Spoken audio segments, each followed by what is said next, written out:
ہم کالج میں پڑھتے رہے ہیں لیکن اپنے ہاسٹل کے اخراجات کے لیے چھٹیوں میں باقاعدہ مزدوری کرتے رہے. تو جس آدمی نے مزدوری کی ہو ہتھوڑا چلا کر بیلچا چلا کر وہ جانتا ہے.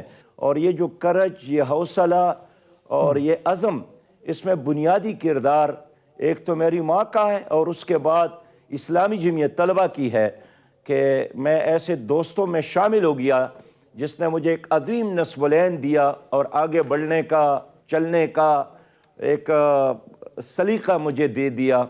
اس لیے ہر حالت میں نے اللہ کے شکر کے ساتھ ایک بڑی ویژن کے ساتھ اس لمحے کو گزارا ہے. امیر صاحب، گفتگو ذرا تھوڑی پرسنل ہو گئی ہے، لیکن آپ کیونکہ عوامی لیڈر ہیں، عوام جاننا چاہتی ہے کہ ان کے لیڈر کی پرسنل زندگی کیا رہی.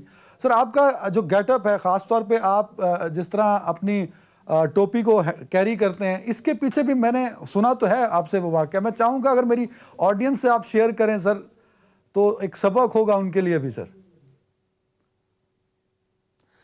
دیکھیے، بالکل آپ نے میرے ذات ہی کے حوالے سے پوچھا ہے اور میری ٹوپی کے حوالے سے بھی پوچھا ہے، لیکن میں یہ نہیں کہہ سکتا ہوں کہ آپ کو نہیں پوچھنا چاہیے، بلکہ میں چاہتا ہوں کہ ہر آدمی کو سیاسی لیڈر کے حوالے سے پوچھنا چاہیے، ان کے دن کے حوالے سے، ان کے رات کے حوالے سے، ان کے پراپرٹی کے حوالے سے، ان کے ماضی اور حال کے حوالے سے.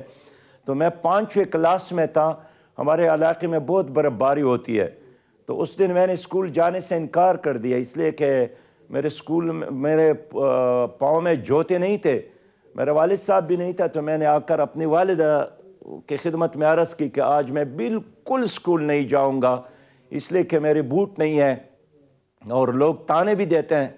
تو اس نے بالکل میرے قریب آ کر گود میں لے کر اور پیار کر کے میری ٹوپی اٹھا کر ترچی میرے سر پر رکھی اور مجھے نصیحت کی کہ جاؤ بیٹے، اب لوگ آپ کے پاؤں کی طرف نہیں دیں گے، کوئی تانا نہیں دیں گے، آپ کے سر اور سر پر ٹوپی کو دیکھیں گے. اور واقعی جب میں اسکول گیا تو لوگ میری ترچی ٹوپی کی طرف دیکھ رہے تھے، میری پاؤں کی طرف آج تک کوئی نہیں دیکھ رہے ہیں. تو یہ ماں کی محبت ہے کہ پھر میں نے اسکول کے دور میں، کالج کے دور میں، یونیورسٹی کے دور میں اور پھر عملی زندگی میں ان کی یادگار کی طور پر ٹوپی ویسی ہی رکھنی شروع کی، اس لیے کہ اس سے میری ماں کا ایک تاریخی وہ نصیحت ہے کہ آپ استقامت کے ساتھ رہے، اسی طرح اسکول جائیں، لوگ پاؤں کی طرف نہیں سر کی طرف دیکھتے ہیں. سر یہ بتائیے گا، سینٹ الیکشن میں اوپن بیلٹنگ ہونی چاہیے، عمران خان صاحب کی خواہش ہے. الیکشن کمیشن نے اس میں بتا دیا کہ کانسٹیٹیوشنل رکاوٹ ہے، وہ نہیں ہو سکتے. آپ کے خیال میں اوپن بیلٹنگ سینٹ میں ہونی چاہیے یا سینٹ کا جو طریقہ کار الیکشن کا وہ چینج ہونا چاہیے یا نہیں؟ سر دیکھیے، اگر آپ ایک عام شہری پر اعتماد کرتے ہیں اور وہ جا کر جنرل الیکشن میں خفیہ ووٹ استعمال کرتا ہے تو آپ قومی اسمبلی اور صوبائی اسمبلی کے ممبر پر کیوں اعتماد نہیں کرتے کہ لوگ اس کو خریدتا ہے؟ میں اس لیے کہنا چاہتا ہوں کہ 62-63 کے مطابق امیدواران بنایا جائے، پھر آپ کو یہ رونا نہیں پڑے گا کہ لوگ خریدے جاتے ہیں اور لوگ فروخت کیے جاتے. اگر آپ کے صوبائی اسمبلی کا ممبر بھیڑ بکری کی طرح فروخت ہوتا ہے تو پھر تو آپ کو خود اپنی سیاست پر سوچنا چاہیے. اس لیے میں سمجھتا ہوں کہ اگر آپ عام آدمی پر اعتماد کرتے ہیں اور خفیہ رائے دہی کی بنیاد پر ووٹ کا استعمال کرتا ہے تو سینٹ میں بھی وہی طریقہ اختیار کرنا چاہیے جو آلریڈی آئین میں موجود ہے. سر ایک سوال سر بڑے خاص طور پہ میرے اے پی نے، شہروز نے لکھا ہے سر، اس نے بڑا اہم بتایا، مطلب میرے لیے بڑا حیران کن تھا. وہ کہتا جی پی ٹی آئی اور جماعت اسلامی کا نظریہ ایک ہے. میں نے پوچھا وہ کیسے؟ کہتا ہے امیر صاحب کہتے ہیں ملک میں اسلامی نظام ہونا چاہیے. میں نے کہا بالکل کہتے ہیں. تو شہروز کہتا ہے جی عمران خان صاحب کہتے ہیں کہ ملک میں مدینہ کی ریاست ہونی چاہیے. تو یہ تو بات بڑی ویلڈ ہے سر اس کی کہ آپ کا اسلامی ریاست اور عمران خان صاحب کی ریاست مدینہ، تو دونوں کا ایک نظریہ تو سیم ہے. سر دیکھیے، 100 دن تک تو ہم بھی سوچتے رہے کہ شاید واقعی مدینہ کی اسلامی ریاست کی طرف یہ حکومت جائے گی، اس لیے ہم نے کوئی تنقیدی بیان بھی نہیں دیا کہ کہیں ہم گناہگار نہ ہوں، مدینہ کی طرف جا رہا ہوں اور ہم روڑے اٹکائیں. لیکن پھر 6 مہینے گزر گئی، پھر 1 سال گزر گیا، پھر دوسرا سال گزر گیا، پھر 950 دن گزر گئے. سودی نظام کو ختم نہیں کر سکے، کرپشن کو ختم نہیں کر سکے، ظلم کو ختم نہیں کر سکے.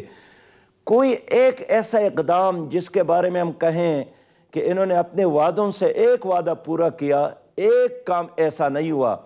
اس لیے جماعت اسلامی کہتی ہے کہ گفتار کے غازی کی بجائے کردار کا غازی ہونا چاہیے.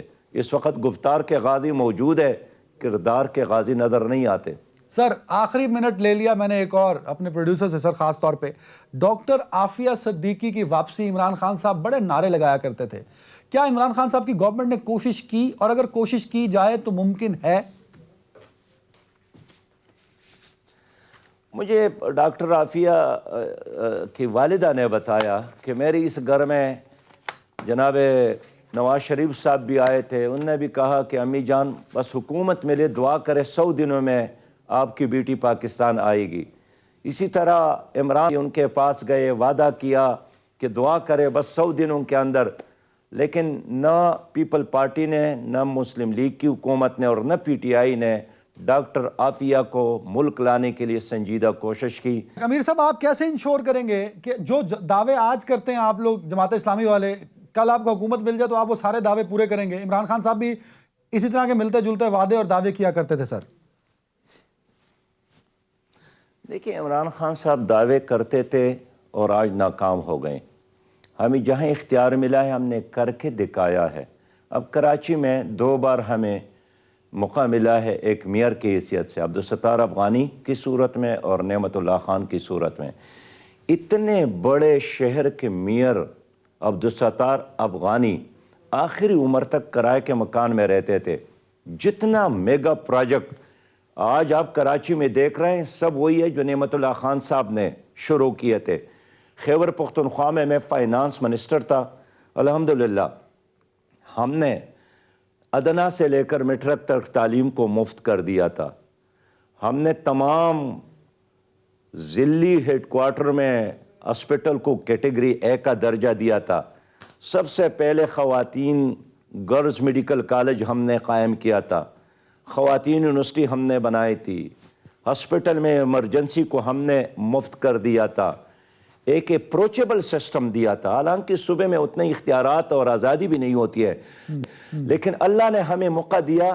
تو میں اللہ پر اعتماد کے ساتھ یہ بات کر سکتا ہوں کہ ہمارے ساتھ مخلص اور دیانتدار باصلاحیت لوگوں کا ایک ٹیم موجود ہے. سر میں نے سنا ہے کہ آپ نے غربت کو بڑے پاس سے دیکھا ہے.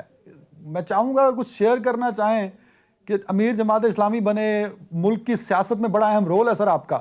جہاں پی ڈی ایم کو ڈسکس کرتے ہیں، جہاں پی ٹی آئی کو ڈسکس کرتے ہیں، وہاں امیر جماعت اسلامی سراج الحق صاحب کو بھی ڈسکس کیا جاتا ہے.